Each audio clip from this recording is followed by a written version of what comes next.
Dragon Ball Sparking Zero Super Limit Breaking Neo DLC is the biggest Dragon Ball game scam I've ever seen. And these Sparking Zero brain cells are hyping up this DLC that they themselves know is the most useless DLC they have ever seen. They are really gassing this up when this whole pack literally only has one useful character out the whole pack. Let's be honest, right? We all know that people are only here for the Super 17 character because out of this entire lineup of characters, you know he's gonna be the only one with usable DP. So from what I understand about Sparking Zero, watching different people stream it, the game's meta is highly dictated by DP value. It determines your damage resistance, your health levels, all that different stuff. So basically, if you have a low DP, you're not getting played.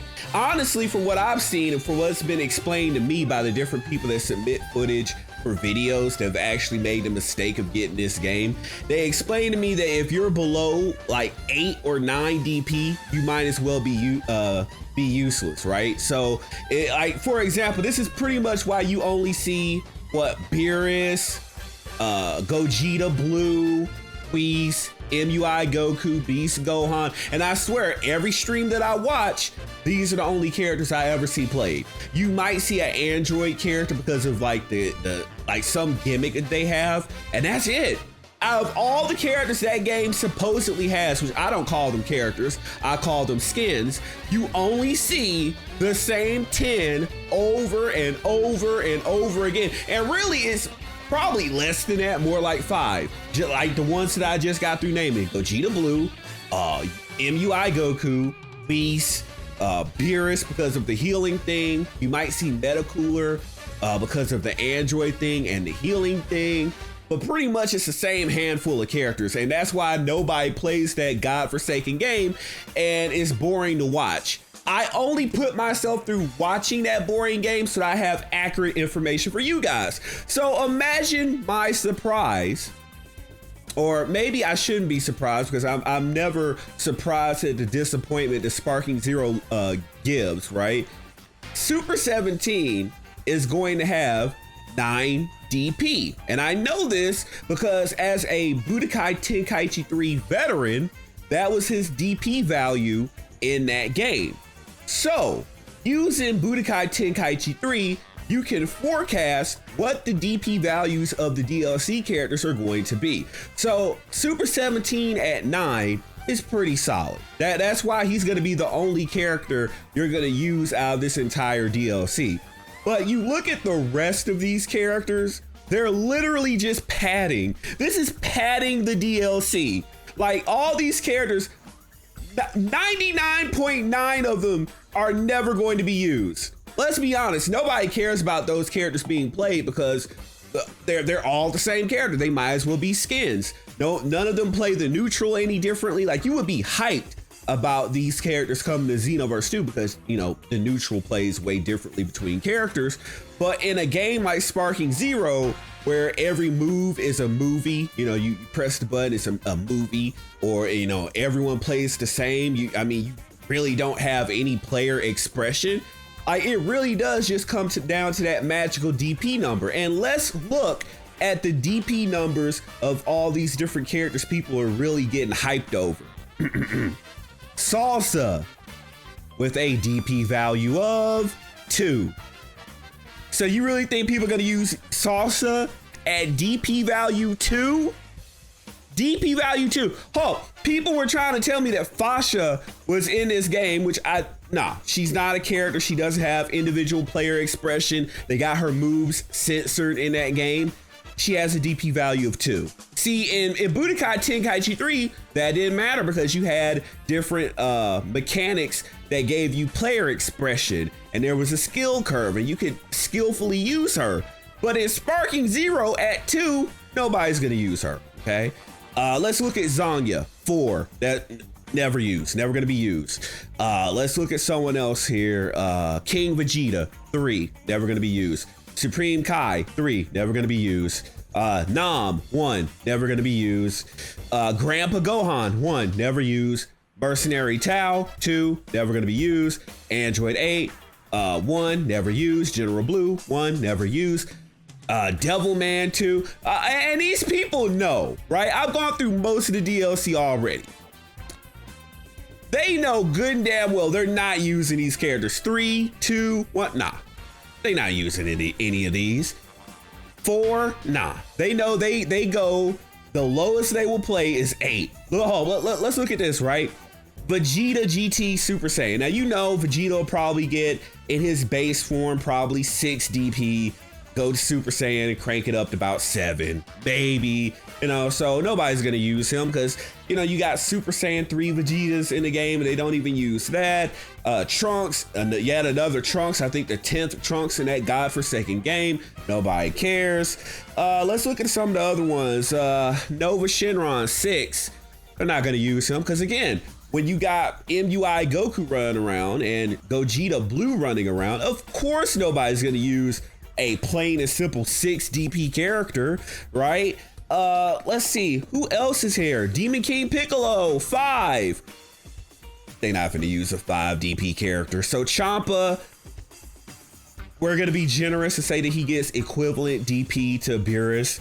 So maybe they might use him, especially if he has a health recovery move or some gimmick like that. And I think we all know Chilai and Jocko probably gonna end up with 2 or 3. So you're hyping up a DLC where you're literally going to have only 2 usable characters. And one of them I'm only being generous of with Champa. So Super 17, 9, and Champa, whatever Beerus's rating is. And all the rest of these characters, you know, you and I both know none of y'all are gonna use. At 2, 3, 1, 4 DP, where most of these characters are like, nah, no. This might as well be the team battle DLC, I guess, whatever you want to call it, because I guess people would throw these characters on a team battle just to pad out their team up to 5 because the DP values are so low.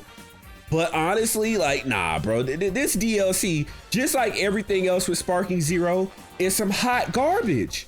And it's like, why are people denying what I've said? I've been right about everything with this godforsaken game. And here you are hyping up a garbage DLC that you know good and well you're gonna get bored of playing Super 17 and Champa in less than a week. I guarantee you everyone's gonna try to get their one little Super 17 video in, and when they get their teeth kicked down their throat with MUI Goku and Whis, the novelty is gonna wear off fast.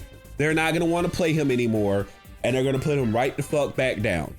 Just like with Champa, just like with everything else in this game, bro. Like, this DLC is a joke. This whole DLC, I'm looking at a table for it right now. All these DP values, I know good and damn well, this community, from what I've observed, they're not gonna play this DLC. This DLC is gonna fall harder than the last DLC. What was the last DLC, by the way? Oh, the Dragon Ball Diamond DLC that gave everyone Super Saiyan 4 Goku and Super Saiyan 3 Vegeta, and people were hyped over it for 2 days, and those were high DP characters. So imagine with all these low DP characters, and because of how crap the combat system and how everything relies on under that number, how fast people are gonna drop this DLC in less than a day. Because people are gonna get on, they're gonna try to run in and play maybe a hand. I don't think anyone's gonna care about playing Zangya. Now see, if Sparking Zero was good and had a good combat system and wasn't a godforsaken cesspool of just suck, maybe I would have bought it and played Zangya, but nah, the game had to be garbage. It was repellent. I just didn't want to touch it. And I know the remaining community is not gonna want to touch this DLC, so nobody's gonna play Zangya. Like, why would you waste your money to have the majority of the characters that are attached to the characters that you want? That's how they got this padding, by the way. That's how they're gonna justify charging $40 or $50 when you only want the 2 characters. No wonder they won't let you just buy the individual characters, right? So they're gonna charge you $40 and you jackasses are gonna pay it just to play Super 17 for one day. just to get a DLC video out that's probably gonna make you 5 cents.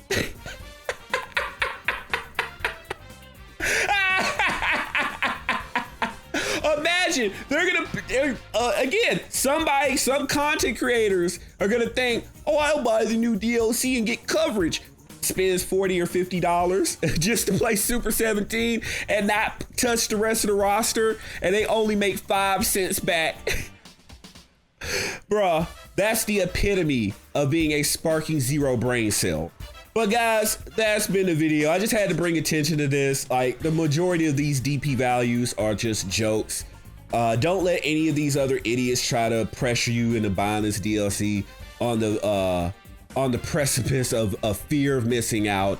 You know, everyone tries to use that mechanism, fear of missing out, to try to pressure you guys into buying stuff.